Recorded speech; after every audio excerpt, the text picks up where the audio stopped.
Welcome and thank you for tuning in to Making Monday Magic. I'm Margie. And I'm Mel. This podcast provides tools and practices to help you reclaim your power and tap into the magic within. Happy Monday, everybody. Hi, everyone. We're glad to be back with you. Yes, welcome back. And, we've really been on a roll with the interviews and the guests for the podcast this season. And once we opened that door, we really had some great potent speakers start to come into our field to speak on some really important topics. It's really cool to see how many people are coming into our field that are aligned with our mission and what we talk about. And it just seems to happen so effortlessly because we expect that, right? We expect those people to find us. Right. That power of manifesting or attracting or magnetizing to what you want your desired reality to be, which our guest today knows quite a bit about. And we're very excited to hear from Reggie Bolz today. He's a life coach, a life hacker, and founder of Dreamers of the Day. So, Reggie, welcome. And can you tell us a little bit about yourself, your business, your passion, and sort of your journey through this manifestation process? Well, as you already added, I'm a life coach and a life hacker and founder of Dreamers of the Day. Like most people, I've heard of manifestation. Of course, that was several years back, and I started looking into it and trying to see what made sense and what didn't make sense. And I got lucky enough to discover a lady from down in Texas who's unfortunately no longer with us. I learned her methods, and it worked for me and made sense for me. And her name was Helene Hatzel, and that's made a big difference in my life coaching and the establishing Dreamers of the Day. Because I learned that any wish with enough energy behind it has to manifest. And she had a special way that she went about it. It's called SPEC, S-P-E-C, select, project, expect, collect. You select it. What do you want? What do you want to have, be, or do? You project it. You see yourself having it, owning it, possessing it. You expect it. As sure as you order it online, it's coming. And then you collect it. You have to expect it to collect it. We love that. We did an episode on the SPEC method, and that is just such a cool connection that you actually, were mentored by her, and we just love that so much. Yes, it's really worked for me. I mean, I never actually met her. I had heard of her. I read her book, and everything it just clicked for me. It resonated. And when I came up with the group Dreamers of the Day, like-minded people, I think that group manifestation can work as even more effectively if it's done right than just a single person manifesting. One of the things I have explained years ago, there was a guy named Art Bell. I don't know if you've heard of him. He had a radio program, very popular, late night. There have been different areas here in America where it was dry or there was a drought, and he would have his listeners concentrate or pray for rain in that area. And they had to quit it because every time they do it, it'd have a flood. Oh, wow. That's the power of group intent. I thought, how can I, harness this for, useful to help people in their journey and help them get what they want in life. And that's why I came up with Dreamers of the Day. That's incredible. How long has Dreamers of the Day been active? Oh, that's been active for, I guess, about 2-3 years now. And it's growing. And thing is, I don't really try to convince anybody anymore of what I do or what I believe. I'm just looking for my tribe. And when I explain what I do and think and say, if it makes sense to them, get on board. If not, try another way. I mean, my way of manifesting works for me. It works for others, but a different way may work for you. Do whatever's best for you. I'm a big believer in, each person has to work out for themselves what works, because my own personal and training and coaching, I have two basic premises. I believe in instinct. I believe in intent. I think they're the dual paths to success in life. So you say you lead with intent. I want to talk about manifestation and how thoughts shape your reality, and what is the role of that intention in achieving your goals? Okay, your intent as I define it, is what is your end result? What is it you're trying to accomplish? Too many people get caught up in the how. How am I going to do this? I don't see how I can do it. Well, that's a good part of it. You have to see yourself doing it. Don't worry about the how. Now, you might worry about the why. The why can be very important. What is behind your having this desire? Because that gives a lot of strength and energy to it. But don't forget about the how. It's just like some people want to say, win the lottery. I say, do you want to win the lottery or do you want to be a multimillionaire?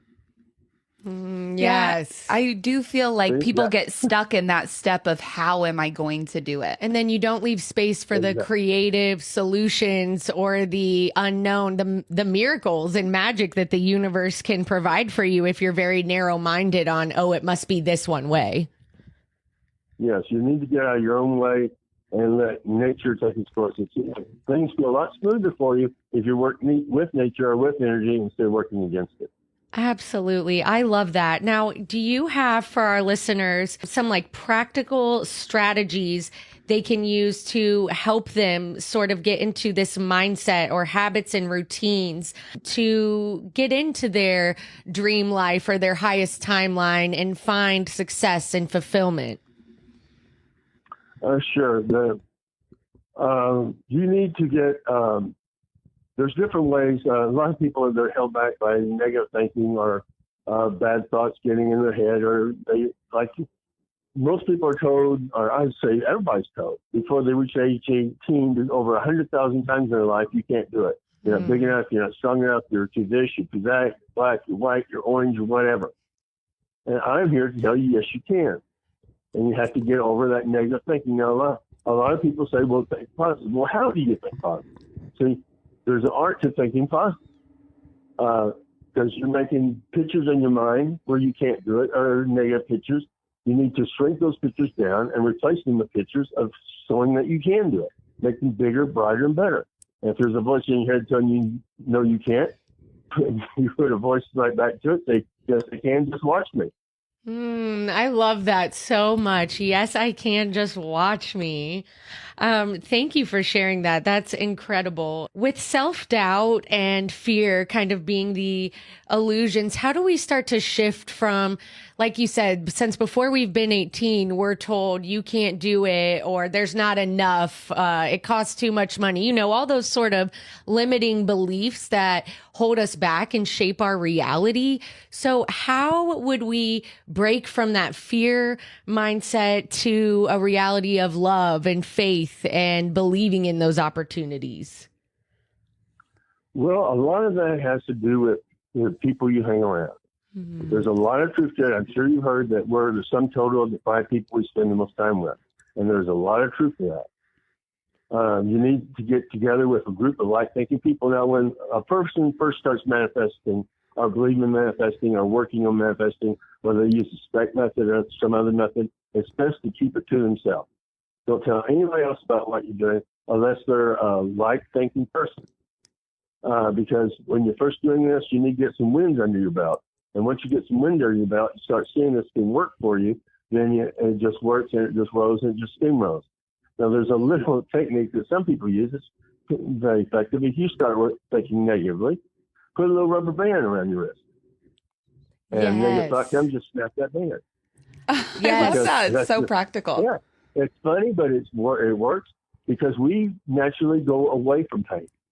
And if those thoughts are causing you pain, you get away from those thoughts and go for other thoughts. I think it's so simple. Like sometimes we overcomplicate it, right? Like it's like those simple techniques that can be the most effective. That's one of my sayings is keep it simple, stupid, or keep it stupid, simple. Don't complicate things. Because if it's so simple, we're looking for some ritual or some crazy thing to do, but it's just simple. How people say, how often do I mess? How do I mess? Just sit down or lay down. If you can lay down without going to sleep, just get comfortable, get relaxed, and think about what you want.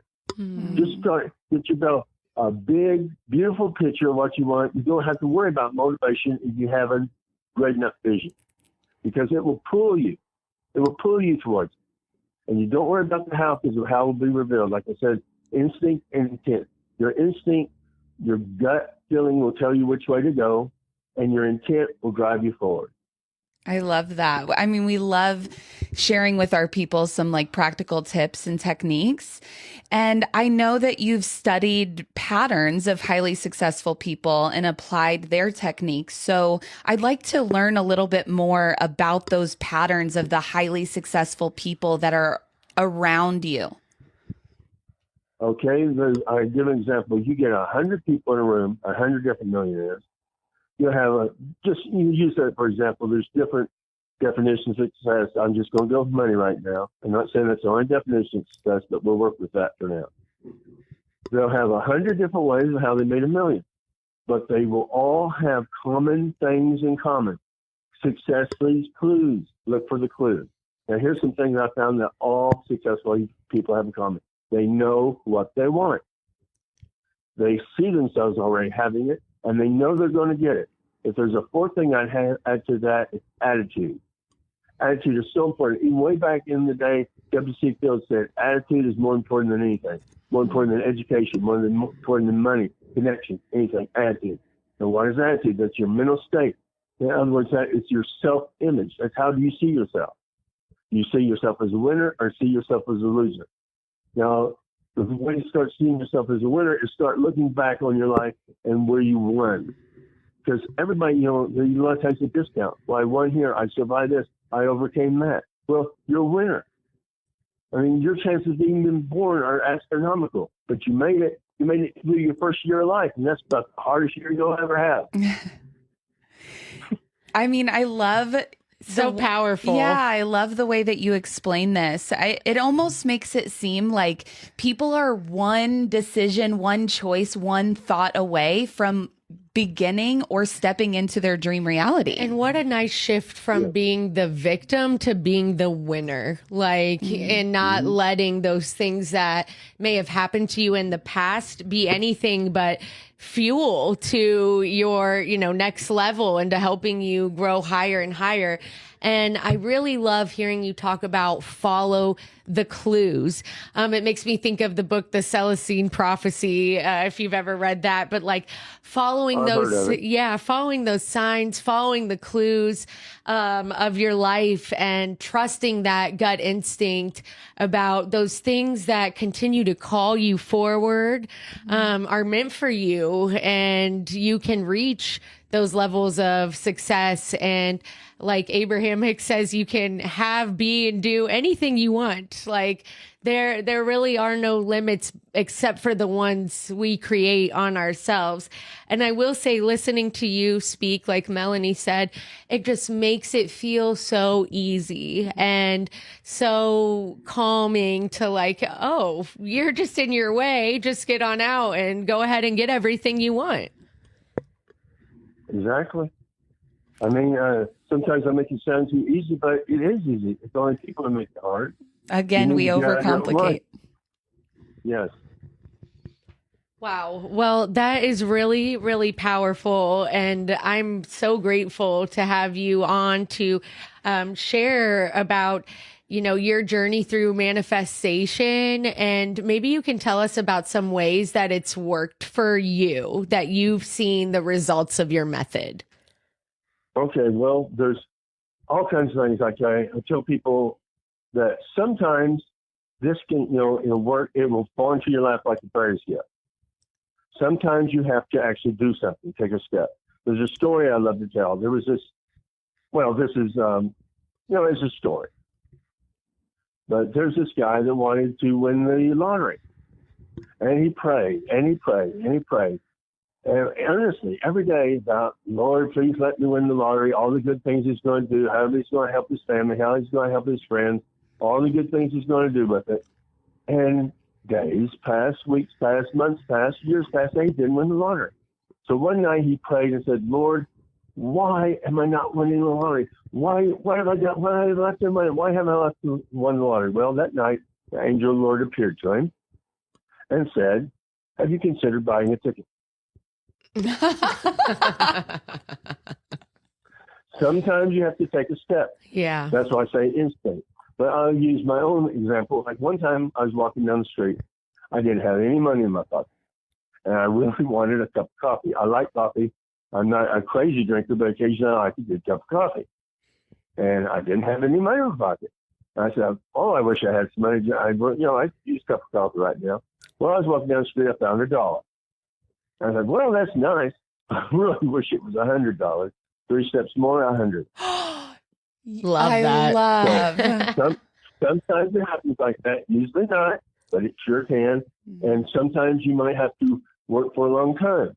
Like Helene Hester said, there's no failure. There's just a delay in results. Yes. You just have to keep after it. I feel that to be true. Yeah. Other thing I add to this, another thing Helene Hester used to say, when you get serious about this thing, join a group. You have to find a group of like-minded thinkers, whether it's my group, another group. Like she joined the group. She was into contesting and stuff like that. That's her big thing, and she won constantly. But she joined a group of contesters. So they would tell her, this contest is going on. I won here. Encourage each other, work together. And you know, like I said, energy is important. You can use your energy, you can use other people's energy to get around the right kind of people, the right kind of thinkers. Because I use an example, like if you hang around 4 millionaires and you hang around them all the time, it won't be long that you're going to be one of them. So for our listeners that are listening to you and hearing what you're saying, I need to get around more like-minded individuals. I need to get around millionaires. Exactly. In your own experience, like how did you take yourself from where you were before to being in rooms with bigger thinkers? Well, that's another thing about instinct. You just find them. If you can't find them, you create them. Like, you go to a person, you find a person that's, you'd be surprised how many people are willing to share their knowledge with you if you hit them up the right way. Like, you're not asking them anything the rest of the time. No, take them out to dinner, buy them dinner, take them out for coffee. You can't afford dinner. Right. Just like the ticket. Like, have you asked them? Have you, like, have you bought it? Have you gone and tried? Like, have you, and I'm a big believer in that, what you seek is seeking you. So those rooms will find you, or you'll find them if that is your true intent and the core of what you want and believe and try to manifest and will manifest. So before we let you go, Reggie, do you have any closing thoughts? And can you tell our listeners how they can find you and your group? Well, like you said, and I like to tell people, you are one decision away from success. The hardest thing is deciding. All the rest is just tenacity. Now, if somebody'd like to get in touch with my group, find more about it, it's called Dreamers a Day, ourdreamis.com. Wonderful. And we'll definitely put a link to your site in our show notes so that our listeners can find you. And I really just want to thank you for taking the time out to join us. And it feels so aligned to speak to somebody who's like-minded and shares a similar mission. Right. With a similar mission to help others find their own path. And, our podcast is about all different ways that have helped us. And we always say, take what resonates and leave the rest. And yes, and I feel that in your energy, and we're just beyond grateful that you came on today. So thank you so much. I'm more happy to be here. I hope something I said has helped somebody in their way. Well, I am so inspired after that conversation, and it really just feels like the next step for us as we'd been calling in this as our own manifestation, having like-minded experts on topics or people with the same ideas and knowledge to share with our listeners. And so, Reggie actually reached out to us after finding our podcast, and what a beautiful connection we've now created. For sure. It feels expansive, and it just feels so good that we have people that we don't know listening to the podcast, being affected by it, wanting to share their work. Like it's just those bigger rooms that we're wanting to get in. 100%. And now we've built that connection, and it's our energetic message to the universe that we're ready for those and more of those and more expansion. And so I really hope our listeners left inspired and with a practical tool, or at least with an idea that they really truly are just one decision away from a different life. That's incredible. I wanted to share a thought from Reggie that he shared with us. Success leaves clues. And once you learn to follow him, the life you want isn't just possible, it's inevitable. And I have goosebumps even saying those words. I mean, he really just had such beautiful, simple ways of putting these what feel like really big and complex and intense topics sometimes. I know, like manifestation, when I first learned about it, I feels was like, so what do you complicated. mean? How? Yeah, Like, and inaccessible. Like it's just like this big like thing that you have to like welcome into your life. And it's actually so simple. So simple. And just hearing him break down how truly simple it was, and following those clues in your life and following your intuition Yeah. and your instincts and just expecting magic and miracles, like that is our birthright. And I've been really tapping into the reality that we can choose love and magic and light in all areas. So I'm just so grateful that Reggie took the time to meet with us, and I can't wait to see how this connection continues to grow. Yeah. How powerful is it that you're just one thought away, you're one choice away from your dream reality beginning? So thankful. Thank you for being here with us today, and we love you so much. Until next time, remember, you are the magic in every Monday. We'll see you soon. Bye.